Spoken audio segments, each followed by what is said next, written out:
तक, अनंत काल तक कहाँ भटक रहा था? सबसे पहले कहाँ से आए हम लोग? पता है आप लोगों को? आप लोग कहाँ से आए हो? आप सब लोग निगोद से आए हो। कहाँ से?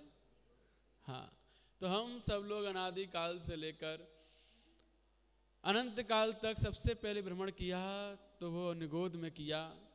वहाँ पर एक इंद्रिय जीव बनकर स्थावर काय रहकर हमने निरंतर जन्म मरण किया है। अज्ञान दशा में वहाँ पर जीवन बिताया। अब कैसे उस अज्ञान दशा को दूर करके आगे बढ़ते हैं, क्योंकि बोधि जो ज्ञान दशा है उसकी दुर्लभता कितनी है इस संसार में, वो हम समझने का प्रयास करते हैं। और आगे बता रहे हैं कि उत्तरस पर्याय जो दुर्लभ है, चिंतामणि रत्न के समान है, वो तरस पर्याय को प्राप्त करके हमने क्या किया, किस प्रकार से जीवन जिया है, समझने का प्रयास करते हैं। तत्थवि असंख्य कालम बायार सोमे सुकुनई परियत्तम चिंतामणिब्दुहिलम तत्सत्तनम लहति कुट्ठेनम। तो यहां कहा जा रहा है कि ये जीव निगोद से निकलकर पृथ्वी का एक, जल का एक, अग्नि का एक, वायु का एक, वनस्पति का एक इंद्रिय में भटका। अज्ञान दशा में उसने अपने जीवन को निरंतर अनंत काल तक यूं ही निकाला। अब वह वहां से भी असंख्य काल तक बादर और सूक्ष्म काय में भ्रमण करता है, और उसमें भी कभी बादर एक इंद्रिय बना तो कभी सूक्ष्म एक इंद्रिय बना, असंख्यात काल तक। फिर चिंतामणि रत्न की तरह दुर्लभ त्रस पर्याय को बड़ी कठिनता से जो प्राप्त करता है। तो हमने ये तो हमारी यात्रा चल रही है कि हमने किस प्रकार इस संसार में भ्रमण करते हुए कहाँ से घूमकर आज कहाँ पहुँचे हैं, वो पूरी यात्रा का वर्णन इस बोधि दुर्लभ भावना के द्वारा हम समझ रहे हैं। तो यहाँ बता रहे हैं कि पहले हम निगोद में अनंत काल तक बिताया, फिर उसके पश्चात वहाँ से निकलकर एक इंद्रिय, पृथ्वी का, अग्नि का, वायु का, बृहस्पति का, बादर और सूक्ष्म पर्याय को हमने असंख्यात बार प्राप्त किया। फिर वहाँ से निकलकर अब त्रस पर्याय जो चिंतामणि रत्न के समान दुर्लभ है उसको बड़ी कठिनता से प्राप्त करता है। और उसको प्राप्त करने के बाद वह त्रस पर्याय पाकर भी उसका पंचेंद्रिय होना कितना दुर्लभ है, क्योंकि त्रस पर्याय में भी अकेला पंचेंद्रिय ही नहीं आते, त्रस पर्याय में 2 इंद्रिय, 3 इंद्रिय, 4 इंद्रिय भी आते हैं। तो अब उनमें कितने दिनों तक हम भटके, किस प्रकार से वहाँ के दुख सहन किए, सो अगली गाथा में आचार्य कार्तिक स्वामी बतला रहे हैं। वियलिंदी सुजायदी तत्वी अच्छेदी पुब कोडियो तत्तो निस्रदूनम कहेम अभी पंचेंद्रियो दी। तो यहाँ कह रहे हैं कि हमने एक इंद्रिय पर्याय से निकलकर विकलेंद्रियों में जन्म लेता है और वहाँ भी एक पूर्व कोटि काल तक रहता है। कितने समय तक? अनेक पूर्व कोटि काल तक जीव पाए जाते हैं। जो विकलेंद्रिय जीव होते हैं, ये विकलेंद्रिय कहाँ पाए जाते हैं? हाँ, विकलेंद्रिय जीव सिर्फ और सिर्फ मध्यलोक में पाए जाते हैं, कहीं और नहीं पाए जाते, ना ऊर्ध्वलोक में ना अधोलोक में, केवल मध्यलोक में। और मध्यलोक में भी कहाँ? मध्यलोक में भी केवल और केवल ढाई द्वीप में, और ढाई द्वीप में भी कहाँ? केवल और केवल कर्म भूमि में। कर्म भूमियां जहां जहां हैं वहीं वहीं इन विकलेंद्रिय जीवों की उत्पत्ति होती है। कर्म भूमियां कितनी है पता है आप लोगों को? कितनी कर्म भूमि है? कर्म भूमियां 15 हैं। कितनी? 15। तो 15 कर्म भूमियां, जैसे भरत क्षेत्र, ऐरावत क्षेत्र, ये क्या है? इन भरत क्षेत्र में आर्यखंड में कर्म भूमि होती है चौथे काल से लेकर छठवें काल तक। उसके पश्चात छठवें, फिर पांचवा, वहाँ भी कर्म भूमि और चौथे काल में कर्म भूमि रहती है। उसके पश्चात भोग भूमि प्रारंभ होती है। तो इस प्रकार ये काल चक्र निरंतर चलता रहता है। तो हम यहाँ पर त्रस इंद्रिय जो विकलेंद्रिय है उस त्रस पर्याय को हमने प्राप्त किया तो वो भी केवल और केवल पूर्व कोटि काल तक उसमें हम भ्रमण करते रहे निरंतर, और इस कर्म भूमि में ही वो विकलेंद्रिय पाए जाते हैं। ध्यान रखना, क्योंकि कर्म भूमि में ही उनको वो औदारिक शरीर की प्राप्ति होती है। जब भोग भूमि होती है यहाँ पर, जब यहाँ पर पहला काल था उत्तम भोग भूमि थी, दूसरे काल में मध्यम भोग भूमि थी, तीसरे काल में जघन्य भोग भूमि थी, तो उन कालों में यहाँ पर विकलेंद्रिय जीव नहीं थे, 2 इंद्रिय 3 इंद्रिय 4 इंद्रिय नहीं थे। उस समय कोई मच्छर, मक्खी, इल्ली, केचुए, ये चीटा चीटी, कोई भी जीव उस समय नहीं पाए जाते। किस समय नहीं पाए जाते? कहाँ है दिमाग आप लोगों का? यहीं पे कि कहीं और है? हाँ, भोग भूमि में। जब पहला दूसरा तीसरा काल होता है तब भोग भूमि जो होती है उस भोग भूमि में ये विकलेंद्रिय जीवों की उत्पत्ति नहीं होती है। विकलेंद्रिय कौन कौन से होते हैं? विकलेंद्रिय जिनकी संपूर्ण इंद्रियां नहीं है उन्हें विकलेंद्रिय बोलते हैं। तो एक इंद्रिय को स्थावर बोलते हैं, और जिसकी संपूर्ण इंद्रियां हैं उसे पंचेंद्रिय बोलते हैं, बाकी के बचे उन्हें विकलेंद्रिय बोलते हैं। तो विकलेंद्रिय कौन से हैं? 2 इंद्रिय 3 इंद्रिय 4 इंद्रिय। ये जीवों को विकलेंद्रिय कहा जाता है, क्योंकि इनकी इंद्रियां अभी सकल नहीं है। कैसी हैं? विकल हैं। तो विकल होने से, जैसे हम बोलते हैं सकल समाज, सकल समाज का मतलब संपूर्ण समाज, पूर्ण समाज, तो ऐसे ही सकल इंद्रिय माने पूरी इंद्रियां, विकल इंद्रिय माने इंद्रियां भी पूर्ण नहीं है, कम है। तो वो कौन कौन से जीव हैं कम इंद्रियों वाले?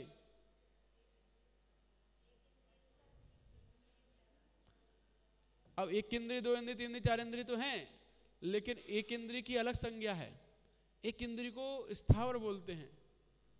हाँ, विकलेंद्रिय संज्ञा जो है वो त्रस जीवों की है। किसकी है? तो त्रस जीव में 2 इंद्रिय से प्रारंभ होते हैं त्रस।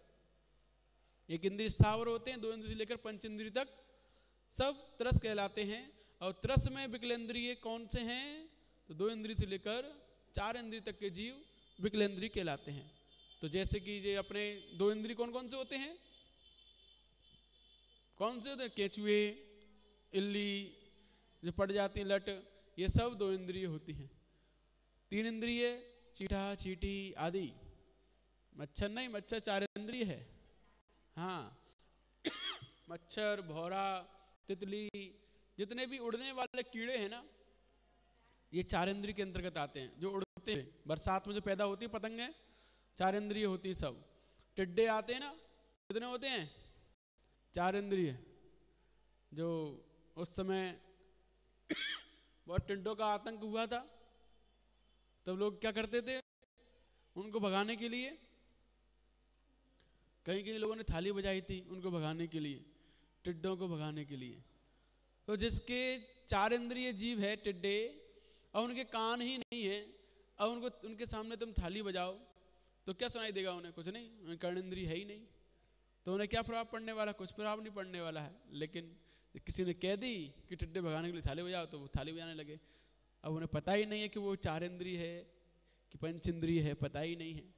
तो इसीलिए 2 इंद्रिय 3 इंद्रिय 4 इंद्रिय त्रस जीव विकलेंद्रिय कहलाते हैं। और इनकी उत्पत्ति केवल और केवल कर्म भूमि में ही होती है।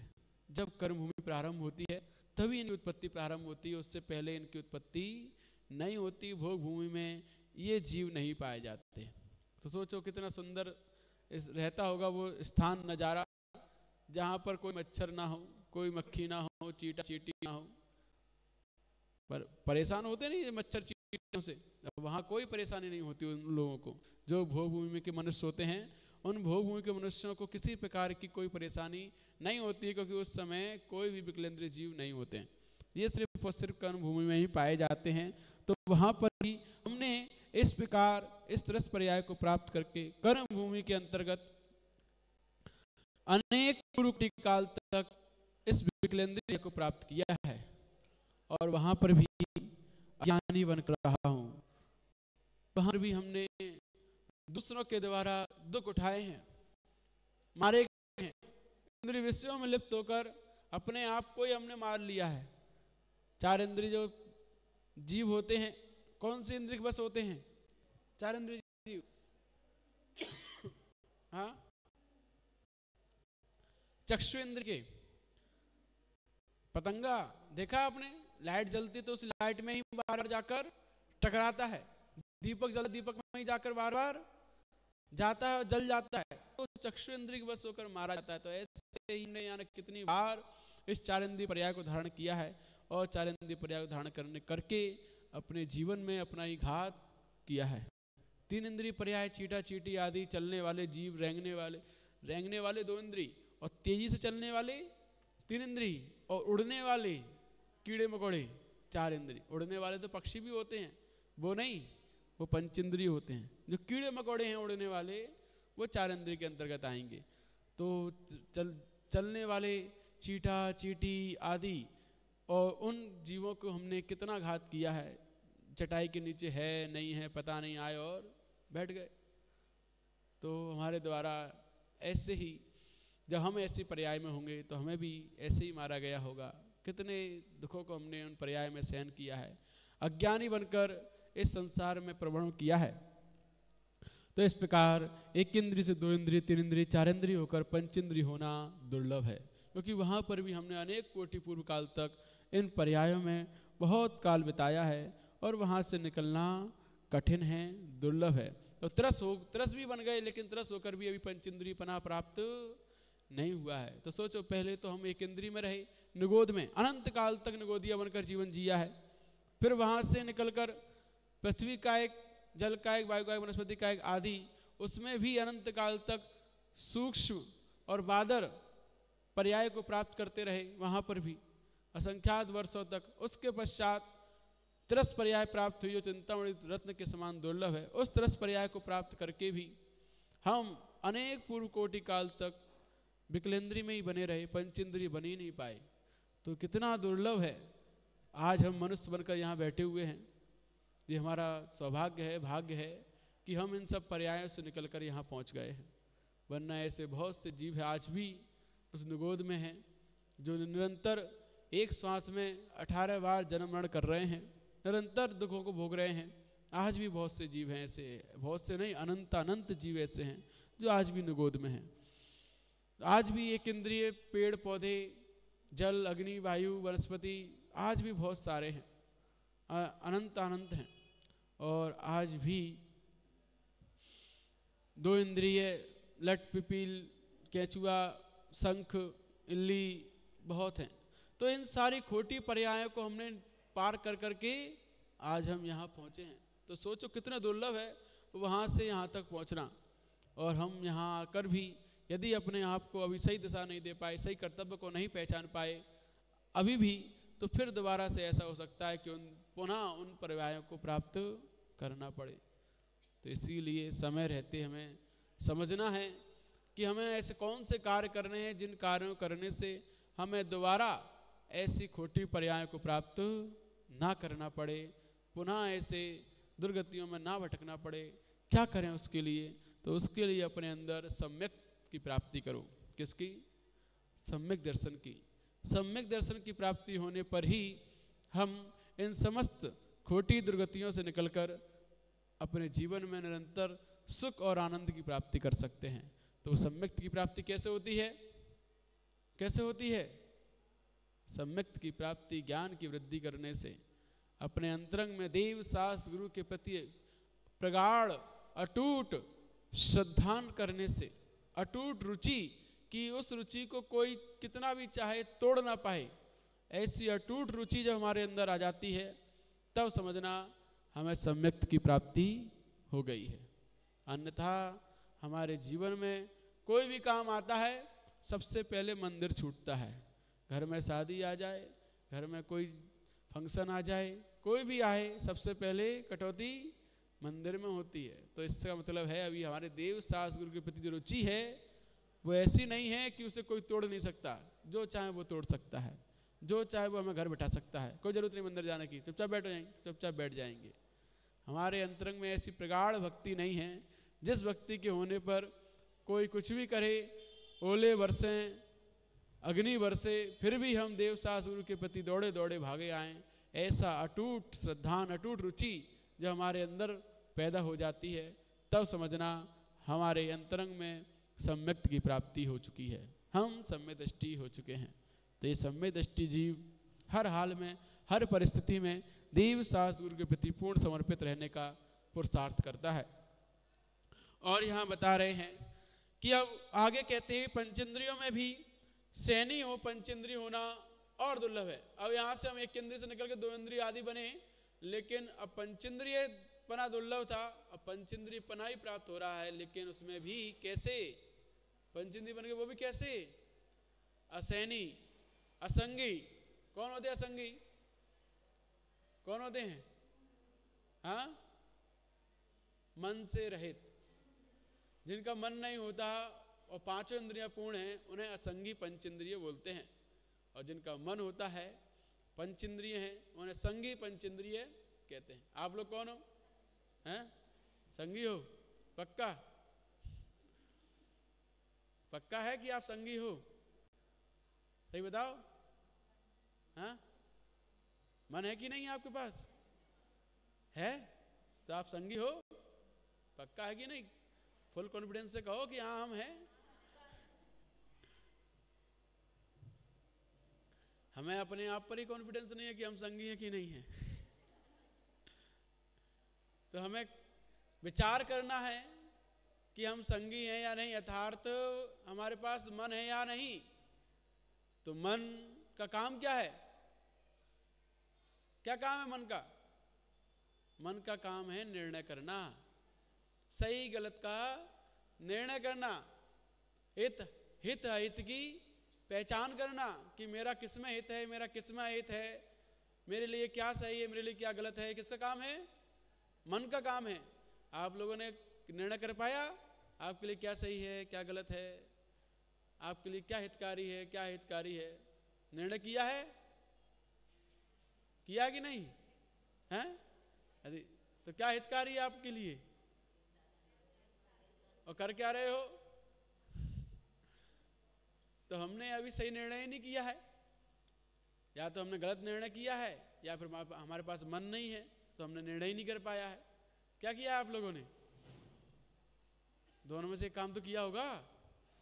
या तो मन नहीं है से निर्णय नहीं कर पाए, या फिर सही निर्णय नहीं कर पाए। तो ये मन की पहचान होती है। जिसके पास मन होता है वो व्यक्ति सही गलत का निर्णय करता है, अपने हित अहित के बारे में विचार करता है कि मेरा हित किसमें है, मेरा अहित किसमें है। ऐसा पंचेंद्रिय संगी होना भी इस संसार में दुर्लभ है। तो आगे गाथा में बता रहे हैं, सो भी मने न बीनो नया पानम परम बिजाने दी, अहे मन सहे दो हो दी, हूते बीती रखो हवे रुद्धो। तो यहां कहा जा रहा है कि विकलत्र से निकलकर पंचेंद्रिय भी होता है, तो मन रहित पंचेंद्रिय आदि होना दुर्लभ है। नहीं तो मन रहित असैनी होता है, अतः स्वयं को और पर को नहीं जानता है, और कदाचित मन सहित सैनी भी होता है तो रौद्र परिणामी त्रियंश होता है। अब वहां से निकला, दो इंद्रिय, तीन इंद्रिय, चार इंद्रिय पर्याय से निकला। वहां से निकलने के बाद क्या बना? असंगी पंचेंद्रिय, मन से रहित अज्ञानी, निपट अज्ञानी रहा। छह डाला की पहली डाल पढ़ी ना आप लोगों ने कि नहीं पढ़ी? छह डाला की पहली डाल याद है? उसमें कहा है, कबहु आप भयो बलहीन, सबलन कर खायो अति दीन, छेदन भेदन भूख प्यास, भार वहन हिम आतप त्रास, सिंहादिक सैनी है क्रूर, निबल पशु अति खाए भूर। तो यहां पर कहा जा रहा है कि हम पहले तो मन विट निपट अज्ञानी वह, कि बिना मन के कैसे रहे, निपट अज्ञानी।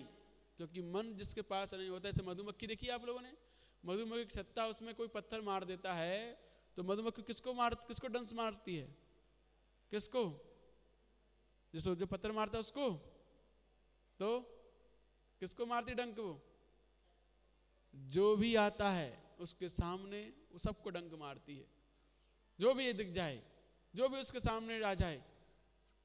तो इसके अंदर मन ही नहीं है कि मुझे पत्थर किसने मारा था, मैं उससे बदला लूं, उसे कोई मतलब नहीं होता, वो पता ही नहीं है, अज्ञानी जीव है, ये इतना ज्ञान ही नहीं है कि किसने पत्थर मारा था किसने नहीं मारा था, वो तो जो दिख जाए उसको ही डस लेती है।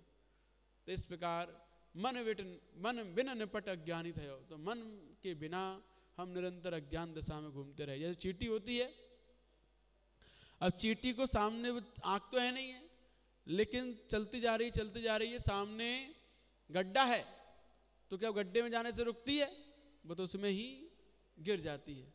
तो ये बिना मन की चीजें हैं।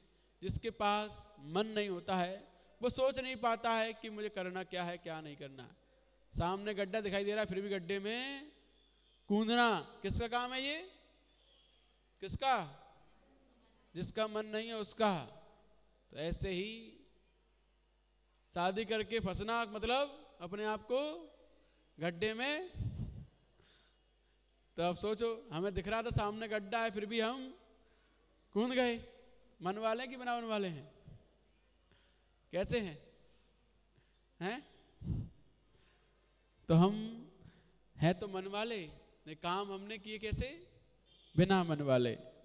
हमने अपना निर्णय खुद नहीं कर पाया क्योंकि जो संतान अपना निर्णय खुद नहीं कर पाती है फिर उसका निर्णय उसके माता पिता करते हैं कि अब तुमने खुद अपने बारे में, अपने हित के बारे में नहीं सोच पाया है, तो अब हमें ही सोचना है कि तुम्हारा क्या करना है। तो तुम्हारी जो उन्होंने किया है वो खुद कर लेते हैं, वो तुम्हारी कर देते हैं, उन्होंने शादी की तुम्हारी भी कर देते हैं।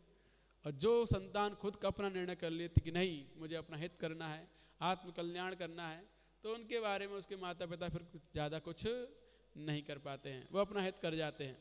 तो वो सही मायने में मन सहित कहे जाते हैं कि ये हैं कौन, मन सहित। कोई बात नहीं है, शादी भी हो गई, शादी भी होती है, तीर्थंकरों की भी होती है शादी, लेकिन तीर्थंकर भी शादी करने के पश्चात बाद में जिम्मेदारियों से निवृत्त होकर क्या कर लेते हैं, अपना हित करते हैं। हमारा हित किस में उनको ध्यान रहता है, हमें करना क्या है ये पता रहता है। तो इसीलिए अब जो समय हमारा है वो किसका है, किसका है, अपना हित करने का है, कि हमें अपना हित करना है। बहुत रह लिया परिवार के बीच, बहुत रह लिया संसार के बीच, बहुत कर लिया दूसरों के लिए, अब अपने लिए कुछ करने का प्रयास करना है। ये वृद्धावस्था उसी के लिए है, किसके लिए है, आत्म कल्याण करने के लिए। क्योंकि 60 वर्ष के बाद तो सरकार भी बाहर निकाल देती है, निकाल देती है, वो भी रिटायर कर देती है। हम 60 से ऊपर हो गए तो हम जब हमारे घर वाले हमें घर से निकाले तभी निकलोगे क्या, पहले ही निकल जाना चाहिए। हमारा हित इसी में है।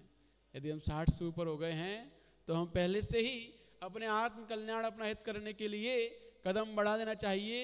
इज्जत इसी में है, कोई तुमसे कहे कि तुम कोई काम के नहीं रहे, उससे पहले ही हम अपने लिए योग्य काम कर लें, जो हमारे लिए योग्य है उस कार्य को हम कर लें। इसी में सबसे श्रेष्ठ इज्जत है कि कोई आपसे कह पाए उससे पहले ही अपना पुरुषार्थ अपने लिए कर लिया जाए। यही परम बुद्धिमत्ता है, यही संगी होने का सही फल है। तो इसीलिए वहां से निकलकर हम विकलत्र से निकलकर पंचेंद्रिय बने तो असंगी बने। मन नहीं था, बिना मन के जो कार्य करते हैं अज्ञानी लोग, वही अज्ञानता में हम निरंतर कार्य करते रहे। और उसके पश्चात वहां से मन सहित जीव भी बने, पंचेंद्रिय बने। तो कैसे बने, सिंहादिक सैनी है क्रूर, तो शेर आदि क्रूर संगी जीव बने, जिन्होंने दूसरों को मार मार कर खाया, दूसरों की हिंसा की पीड़ा दी। ऐसे क्रूर जीव हम उस समय बने। वहां भी रौद्र परिणाम करते रहे और रौद्र परिणाम करके अपने आप को अज्ञान में ही ढकेलते रहे, दुर्गतियों में ही ले जाते रहे। तो इस प्रकार हमने पंचेंद्रिय संगीपना है, संगी बनकर भी वास्तविकता संगीपना को प्राप्त नहीं कर पाए कि वास्तव में मन का जो काम होता है वो कार्य उस संगीपन में प्राप्त होकर भी नहीं कर पाए, क्योंकि हम संगी मन सहित होकर भी आर्त रौद्र परिणाम में ही लीन रहे, आर्त रौद्र परिणाम को ही करते रहे, तो उससे हमारे अंतरंग में कभी भी जो मन का उचित कार्य है निर्णय कर, वो कभी निर्णय हम नहीं कर पाए। इस कारण से संसार में निरंतर दुर्लभ ज्ञान जो है, बोधि है, सम्यक तो है, उस सम्यक की प्राप्ति नहीं कर पाए। सम्यक की प्राप्ति उसी को होती है जो सही गलत का निर्णय करता है कि मेरे लिए सही क्या है गलत क्या है, उसका निर्णय करने के पश्चात सही के लिए पुरुषार्थ करता है, वही समीचीन धर्म को प्राप्त कर पाता है। तो इसीलिए जैसे बने तैसे हमें अपने जीवन में सम्यक्त को अंगीकार करना है, गुणों में वृद्धि करनी है। और आगे पढ़ते हैं, सो भी तिब्य असु है लेसो नरे निबड़े ही दुख दे भीमे तत्व दुखम भुंजदी शारीरम मानसम पौरम। तो यहां कहा जा रहा है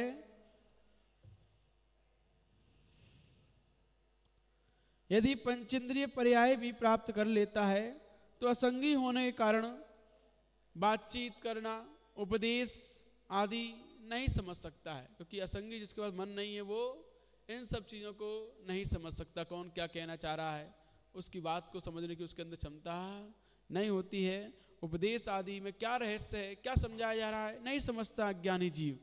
ना तो स्वयं अपने आप को जानता है, ना ही अरिहंत सिद्धाचार्य उपाध्याय साधु परमेष्ठी को जानता है, ना ही आगम धर्म आदि को ही जानता है। कदाचित जिस किसी तरह असंगी पंचेंद्रिय भी होता है तो बिल्ली, चूहा, भेड़िया, गिद्ध, सर्प, नेवला, व्याघ्र, सिंह, मगर, मत्स्य आदि क्रूर त्रियंच हो जाता है। अतः सदा पाप रूप परिणाम करता रहता है और बाद में जाकर कहाँ जाता है इस पाप रूप परिणाम करने से? हाँ, नरक जाता है। तो बाद में दुखमयी भयानक नरक में चला जाता है। सो तीव्र असुवलेस्या से मरकर वह क्रूर त्रियंच, क्योंकि जो क्रूर परिणामी है, रौद्र परिणामी, उसकी कैसी लेस्या होती है? अशुभ, कृष्ण, नील, कापोत, ये अशुभ लेस्याएं होती हैं। और अशुभ लेस्याओं के कारण वो नियम से भयानक घोर दुख वाले, जहाँ की भूमि स्पर्श करते ही क्या होता है, हजारों बिच्छू डसलें, उससे भी कई गुना ज्यादा भयंकर दुख होता है। ऐसा नरक में जाकर वहाँ वो पैदा होता है। वहाँ पिचुर शारीरिक और मानसिक दुखों को भोगता है।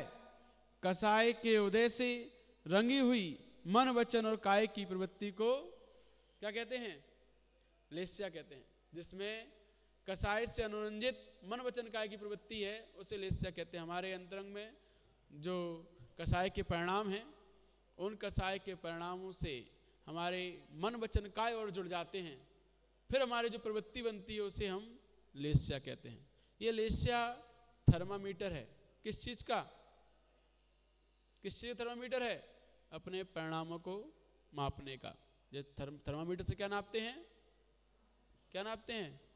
बुखार नापते हैं।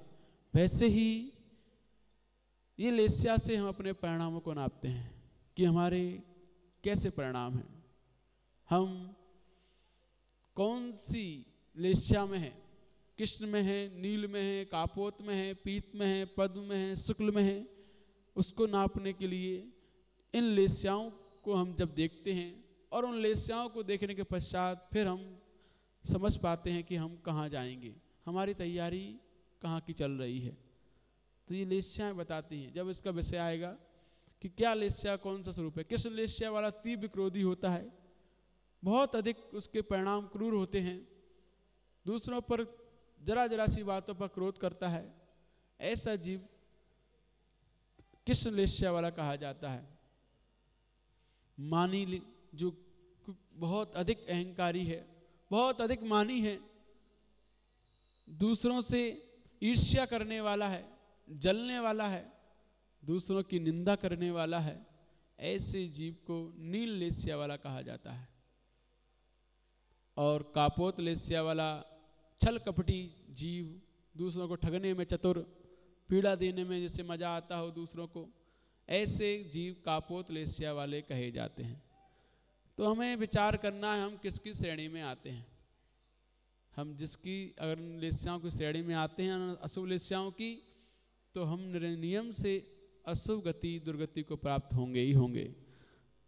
तो हम कसाय के उदय से, जो कसाय का जब उदय आता है, क्रोध मान माया लोभ, इन कसायों का उदय आता है, और इन कसायों के उदय आने पर जब हमारे मन वचन काय उस कसाय रूप हो जाते हैं, हमारे मन में क्रोध आता है, हमारे वचन में दुष्ट वचन आते हैं, दूसरों को दुख देने वाले वचन होते हैं, और काय से प्रवृत्ति भी हो जाती है, हाथ पैर उठ जाते हैं, लड़ाई झगड़े हो जाते हैं, तो मन वचन काय की प्रवृत्ति हो जाती है कसायों के उदय से, उसको हम लेस्या कहते हैं। ये लेस्या।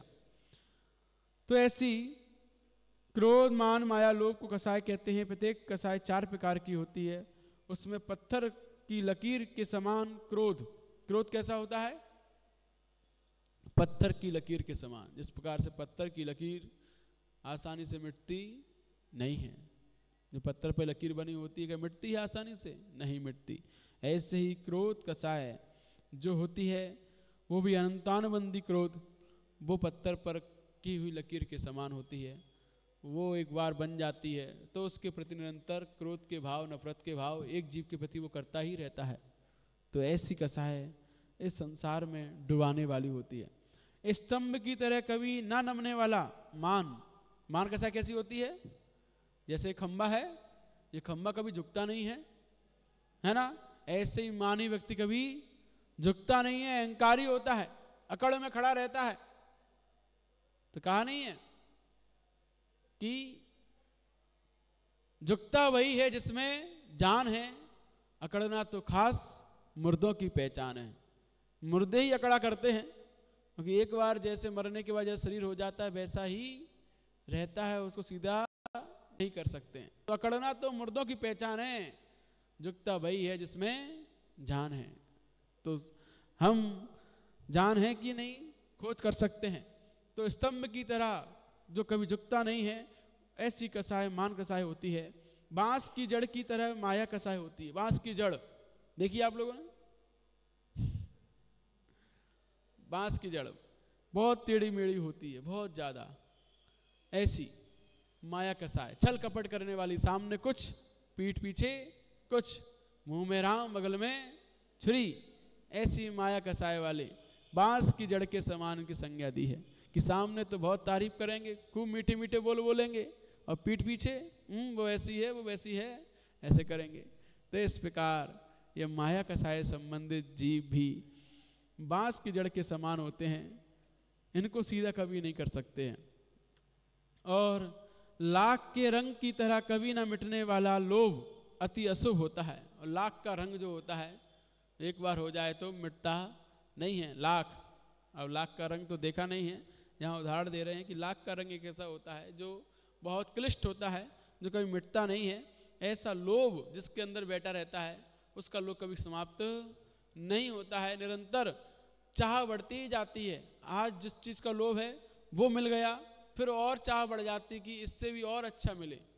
आज अब पहले हमारे पास पैदल जाते थे तो लोभ था साइकिल आ जाए तो साइकिल आ गई, साइकिल से सीधे लोभ आया मोटरसाइकिल आ जाए, मोटरसाइकिल आ गई, फिर और लोभ बढ़ा, 4 व्हीलर आए, 4 व्हीलर आ गई, और लोभ बढ़ा, अभी तो केवल सुजुकी है, अब फॉर्चूनर आ जाए, और लोभ बढ़ रहा है, और बढ़ता ही जा रहा, मर्सिडीज आ जाए, तो इस प्रकार फिर बस आ जाए। निरंतर लोभ कभी समाप्त नहीं होता है, बढ़ता ही जाता है। ऐसी कसाय के उदय में किस नील कापोत नाम की 3 अशुभ लेस्याएं ही होती हैं।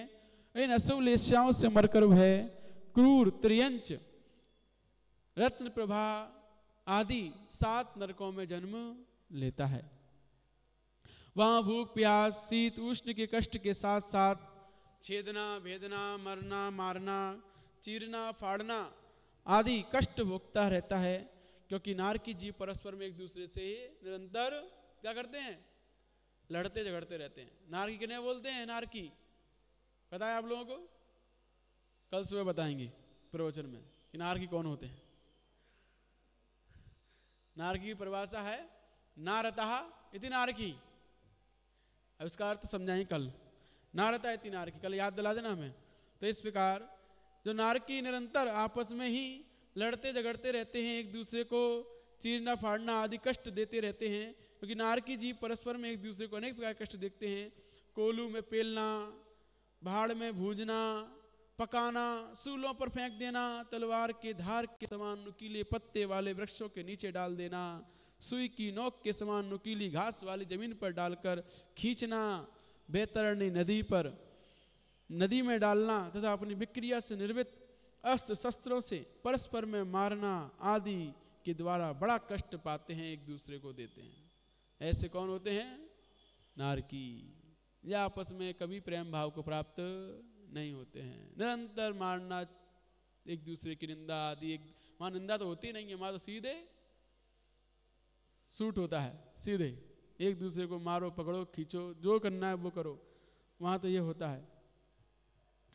और इसके सिवा तीसरे नरक तक असुर कुमार जाति के देव भी कष्ट पहुंचाते हैं। तो आपस में लड़ते झगड़ते एक दूसरे काटते मारते हैं, वो तो ठीक है, लेकिन तीसरे नरक तक कौन जाते हैं? असुर कुमार के देव।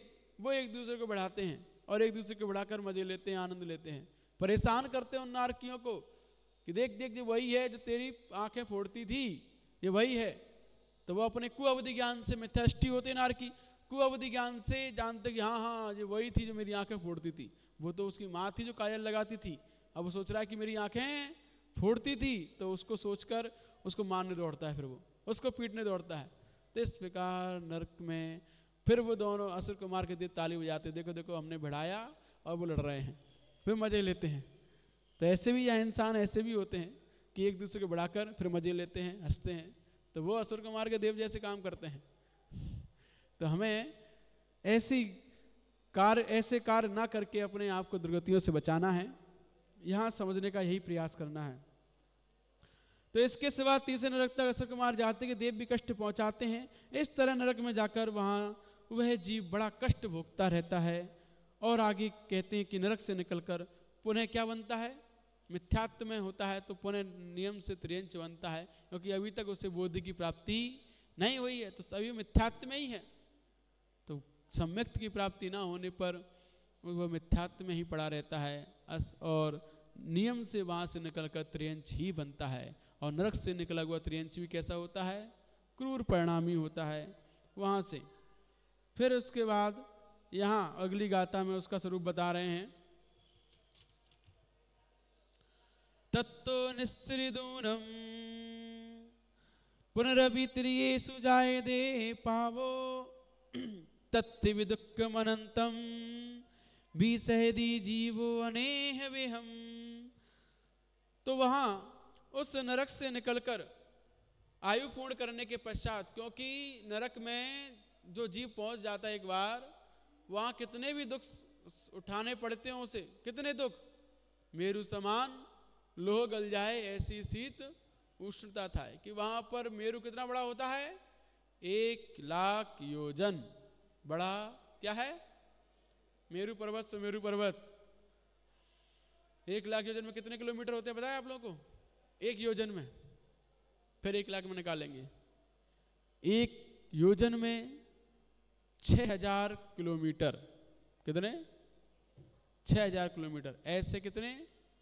1,00,000 योजन इंटू 6,000 किलोमीटर कितना हो गया?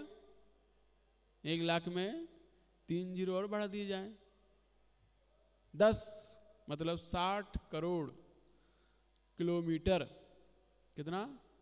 60 करोड़। तुम्हारा हिंदुस्तान कितना बड़ा है? जम्मू कश्मीर से कन्याकुमारी तक कितना है? 3,000 किलोमीटर। कितना है? बस अधिक से अधिक 3,000 किलोमीटर की दूरी है जम्मू कश्मीर से कन्याकुमारी की दूरी। सीधे सीधे जाएंगे तो 3,000 किलोमीटर में समाप्त। तो आधा योजन में आपका हिंदुस्तान नप गया। तो सोचो वो 6,000 किलोमीटर का 1 योजन होता है, और सुमेरु पर्वत 60 करोड़ किलोमीटर लंबा। वो लोहा भी, इतना बड़ा लोहा भी का पिंड यदि नरक में जाता है तो जलकर पानी बन जाता है पिघलकर। इतनी गर्मी है, इतनी ठंडी है कि वहाँ पर वो गल जाता है पूरा।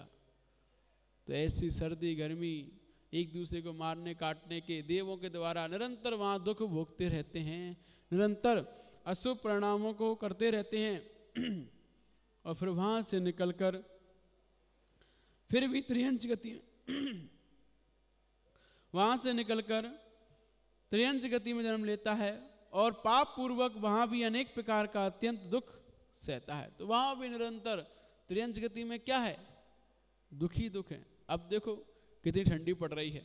आज हम सुबह ब्याह कर रहे थे, सोच रहे थे सुबह सुबह ठंडी थी इतनी कि हाथ ठंडे पड़ गए थे, सुन्न पड़ गए थे, पैर सुन्न पड़ गए थे, इतनी ठंडी थी।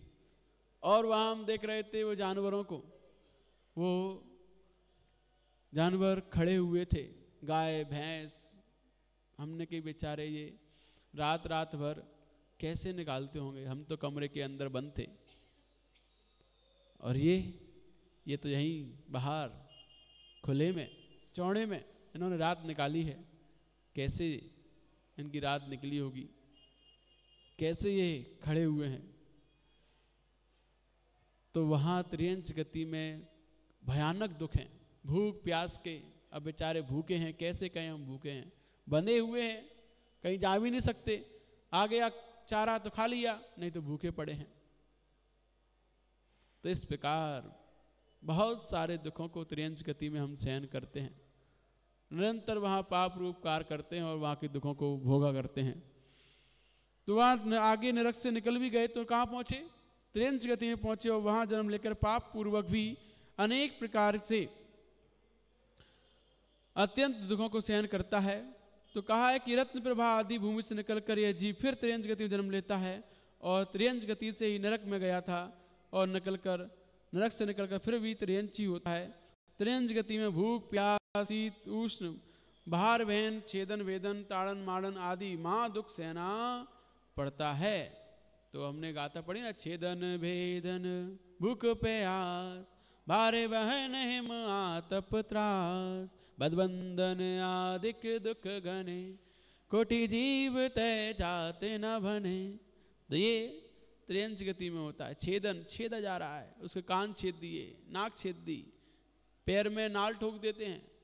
छेदन भेदन, भेद दिए उसके, किसी किसी को तो हाथ पैर ही भेद दिए जाते हैं। छेदन भेदन भूख प्यास, भूखे प्यासे पड़े हुए हैं। भार बहन, बोझा ढोया जा रहा है उनके ऊपर, लाद दिया जा रहा है, उनसे शक्ति नहीं है खींचने की, फिर भी खींचा जा रहा है। नहीं खींच पा रहे तो पीछे से एक डंडा पड़ता है, एक लाठी पड़ती है, एक अंटर पड़ता है, फिर भागते हैं बेचारे। छेद भार बहन हिम आतप त्रास, सर्दी गर्मी निरंतर अनेकों त्रासों को सहन करते हुए उस त्रियंच गति में वहाँ पर जीवन जीना पड़ता है। तो सोचो कितना दुर्लभ है मनुष्य पर्याय को प्राप्त करना। अभी तक यहीं पर घूम रहे हैं, एक इंद्रिय से दो इंद्रिय आदि, फिर त्रियंच नरक गए, नरक से त्रियंच बने। कितना दुर्लभ है मनुष्य बनना। अभी तक मनुष्य का नंबर ही नहीं आया है। अब आगे चलकर मनुष्य का नंबर आता है कि वहाँ इन सब दुखों को सहन करता हुआ जीव सोचता है कब इन दुखों से हम छूटेंगे, कब इनसे बचेंगे, क्या करें, कैसे कौन से पाप किए थे हमने जिन कारणों से आज हम त्रियंच बने हैं और हमें सारे दुख सहन करने पड़ रहे हैं, कौन से पाप किए थे। तो कुछ त्रियंच तो ऐसे होते हैं जो त्रियंच एसी में रहते हैं, डल्लप के गद्दे पे सोते हैं, होते कि नहीं होते, है ना। सफेद वाला कुत्ता, वाइट डॉग, वो कौन है, जिसने अच्छे कर्म तो किए लेकिन साथ साथ क्या की, मायाचारी की। तो मायाचारी करने से त्रियंच बन गया, लेकिन अच्छे कर्म थोड़े थे, पुण्य था, तो ऐसी जगह वाइट डॉग बना है तो सब उससे अपने बिस्तर पे सुलाते हैं, अपने साथ एसी में सोता है, वो वीआईपी गाड़ी में घूमता है, तो उसके भी पुण्य है, तो इसे मिल रहा है।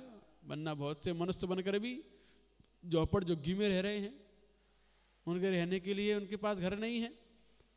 अभी हम आए थे रास्ते में, तब अकोदिया मोड़ पर ही वहाँ बहुत सारे लोग झोपड़ झुग्गी लगाकर रह रहे थे। हमने कहा जी कैसे रात निकालते होंगे, ये भी इंसान हैं, मनुष्य हैं, कैसे जीवन जीते होंगे, कैसे इनकी रात निकलती ठंडी में झोपड़ झुग्गी में। तो इस प्रकार जब भी कोई दुखी जीव दिखाई देता है तो चिंतन चलने लगता है, किस प्रकार से इसके दुख दूर हों, कैसे इनने कर्म किए थे सो आज ये यहाँ पर हैं। मनुष्य तो बन गए, लेकिन मनुष्य बनकर भी कैसे कैसे दुखों को सहन कर रहे हैं, उठा रहे हैं। ज्ञान नहीं है तो कितना दुर्लभ है ज्ञान को पाना। तो हमें आज जो ज्ञान मिल रहा है ये हमारा भाग्य है, सौभाग्य है कि जो ज्ञान से हम अपने जीवन का उद्धार कर सकते हैं, अपने अंतरंग में पुण्य का आश्रव कर सकते हैं, वो ज्ञान की प्राप्ति हमें हो रही है। हमें ऐसा जैन कुल मिला है, हमें ऐसा उत्तम संपन्न परिवार मिला है, जिस परिवार में हम आराम से चैन की सांस लेकर सुखपूर्वक धर्म ध्यान करते हुए जीवन जी रहे हैं। तो ये हमारे पुण्य का ही उदय है, जो समय आज दुर्लभ से दुर्लभ चीज़ें प्राप्त हो रही हैं। तो कितना दुर्लभ है इस संसार में इन सब को पाना, एक साथ ये सारी चीज़ें मिलना। क्योंकि त्रियंच भी रहे और फिर वहाँ से मनुष्य भी बने, तो मनुष्य में भी कैसे कैसे मनुष्य हमें दिखाई देते हैं। संसार में अनेकों प्रकार के मनुष्य अनेकों प्रकार के दुख भोग रहे हैं, तो हम उन सब से बचकर आज यहाँ बैठे हुए हैं। ये आप सबका क्या है, परम पुण्य का उदय है। उस पुण्य के उदय को और बढ़ाओ और वृद्धि करो, अपने जीवन निरंतर धर्म के लिए, आत्महित के लिए पुरुषार्थ करो। इसी में सार है, बाकी सब संसार है, बेकार है।